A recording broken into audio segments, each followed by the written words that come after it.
Sugeng Dalu dan ini kebetulan momongan sudah pada pulang. Ini kan setengah 8 malam. Mamanya hanya overtime-nya tadi hanya 1 jam, pulang jam 6. Dan melihat ya berita-berita Mbah tepatnya Bambang Trimulyono ya yang punya menerbitkan buku Jokowi Undercover 2. Mungkin ini ya yang si Mbah ini kan dulu pernah di penjara, terus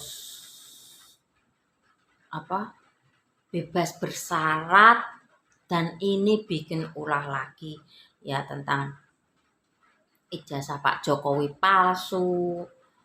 Terus Pak Jokowi keturunan PKI, ada adiknya atau kerabatnya itu jarinya 4. Kalau identik jari 4 kan katanya tuh orang PKI ya.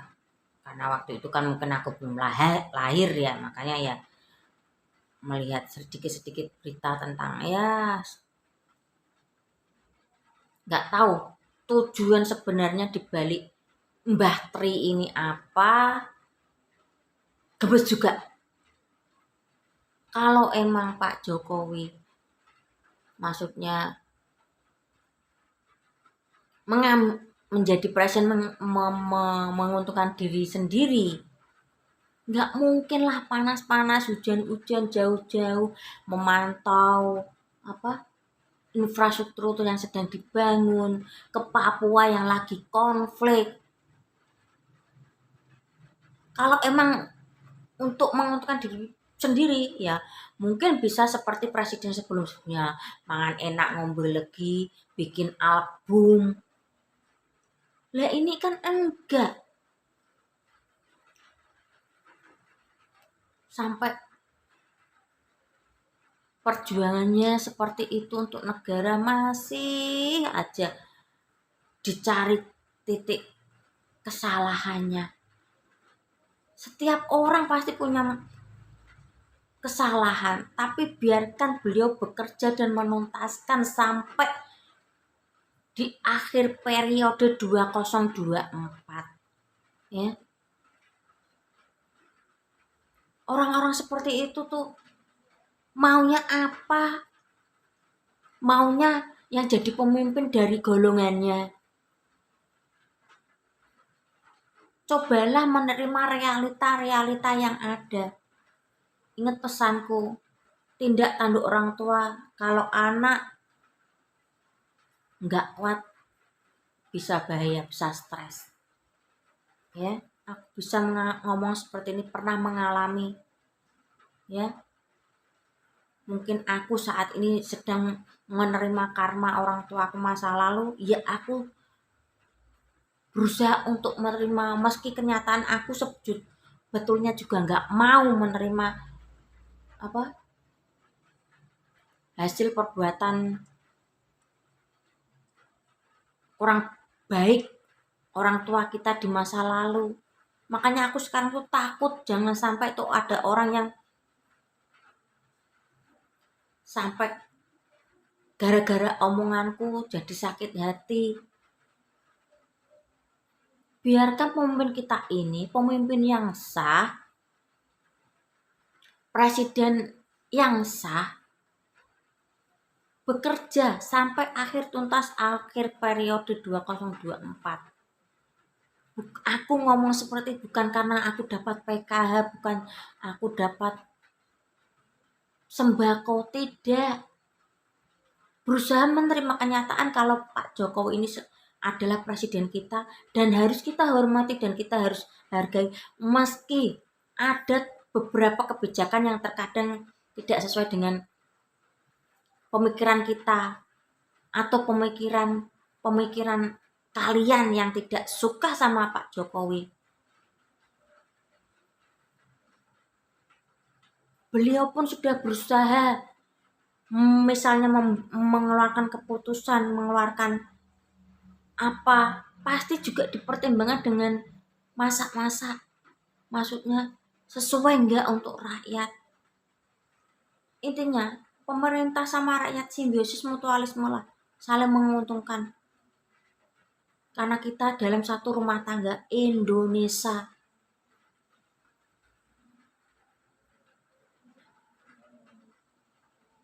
Nggak tahu tujuannya apa nih Mbah Tri. Korek sana, korek sini. Terus konten kreator yang nggak suka, tambah seneng. Sebetulnya tuh simple. Tinggal Pak Jokowi klarifikasi. Dan yang disebut adiknya Mat Jari itu tinggal ngomong.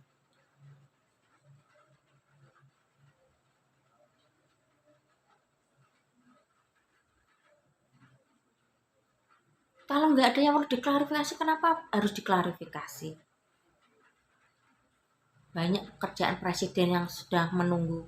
Mungkin dari beberapa bulan sebelumnya itu apa tuh, jadwal atau schedule kegiatan Pak Presiden tuh sudah terisi semua. Ada lagi ini ibaratnya sponsor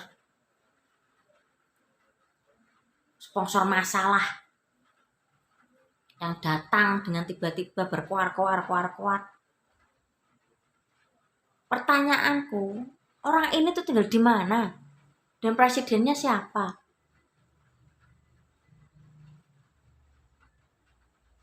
Kalau hanya untuk melariskan buku, jangan sampai nyerempet Pak Presiden lah. Sampai dia Gus Nur itu di channel YouTube-nya Gus Nur disumpah Al-Quran. Ya saya berani berkata jujur, kalau sampai aku maksudnya intinya apa, Mbah Tri ini disumpah Al-Quran dan merem 5 menit kemudian minta mati. Nggak semudah itu. Misal kalau takdir umur kita 60 dan umur sekarang kita maksudnya baru berumur 59 ya. Meski disumpah Al-Quran, minum racun, kalau belum saatnya mati ya belum mati, belum meninggal.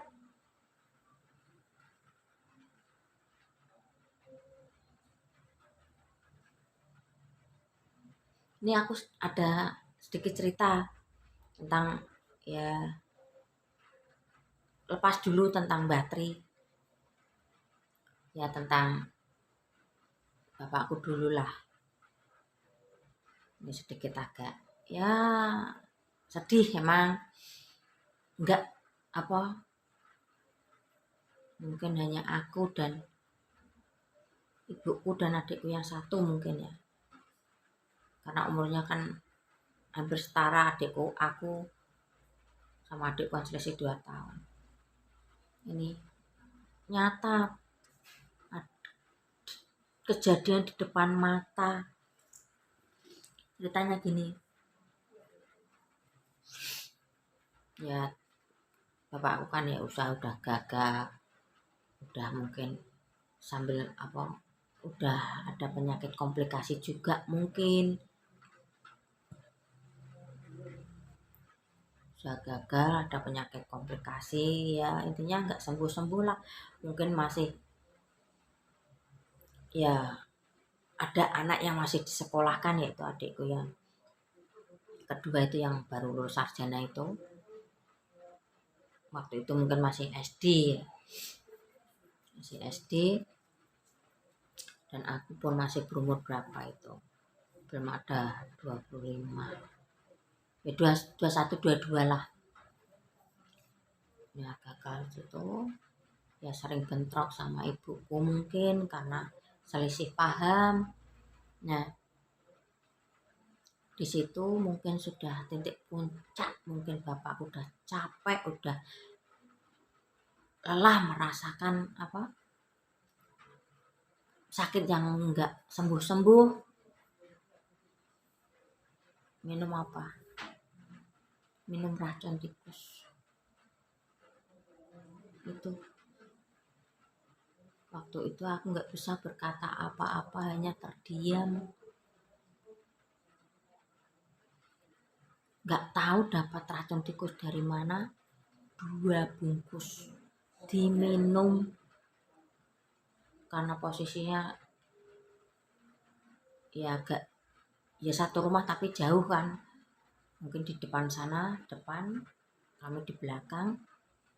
Mutah apa itu, mutah itu ya mutah lah, di situ ada mutah sambil teriak-teriak. Terus ibuku datang, napa pak, napa pak, lagi gimana pak, mutah kok warnanya biru.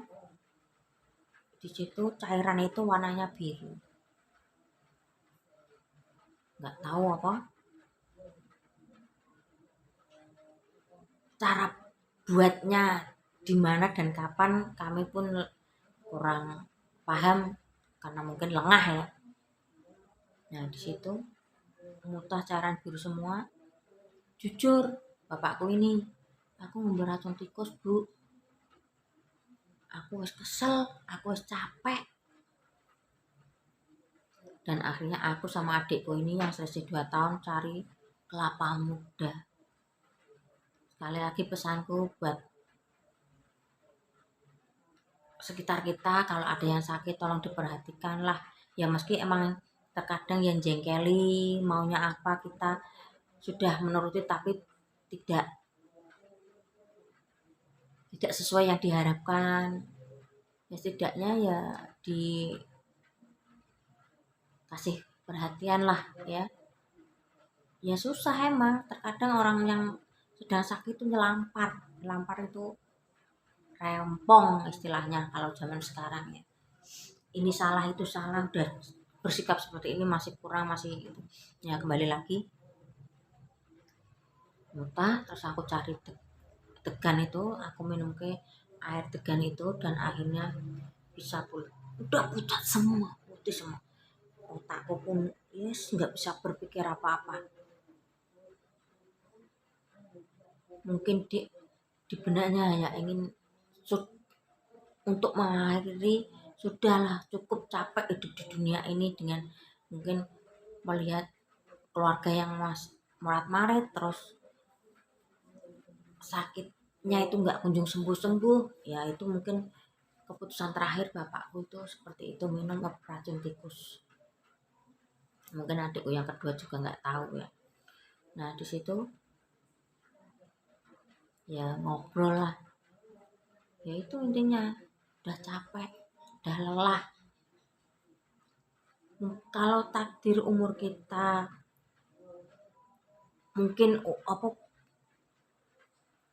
udah ditentukan, mungkin tanggal sekian, bulan sekian, tahun sekian, udah dicatat di sana.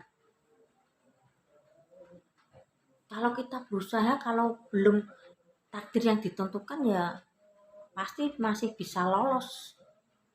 Contohnya seperti bapakku tadi ini.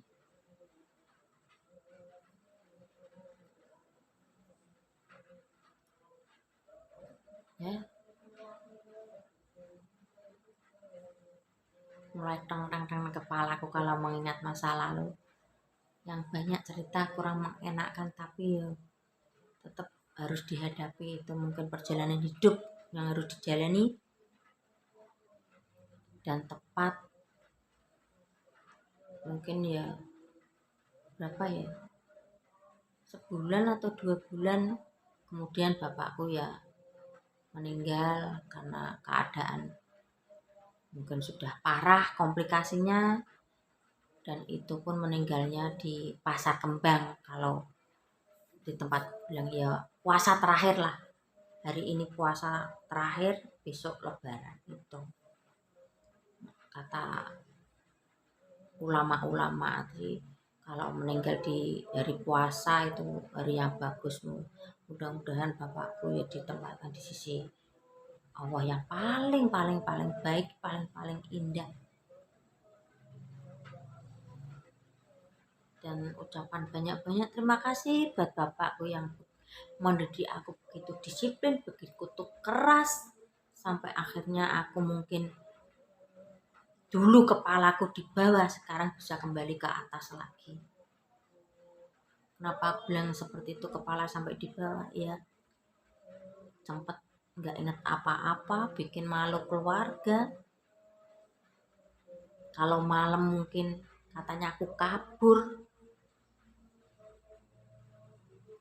Ya, udah dulu ceritaku tentang bapakku ini. Ya intinya kita semua sudah diberi takdir masing-masing. Kalau kita mau melawan, kalau belum saatnya tetap pasti akan diberi kesempatan. Ya, ya semoga aja Mbah Tri ini yo cepat sadar lah. Sudah umur juga. Mungkin kalau ini kan lagi menggugat ke pengadilan. Ya kalau kalah ya nggak tahu nanti jadinya. Dalam videonya tuh orangnya tuh duduk sambil kayak gaya gitu ya. Ya semoga ntar di masa tuanya ya nggak menyusahkan banyak orang Mbak Tri ini. Ya kasihan keluarganya. Kalau sudah umur pun polanya seperti itu. Oke.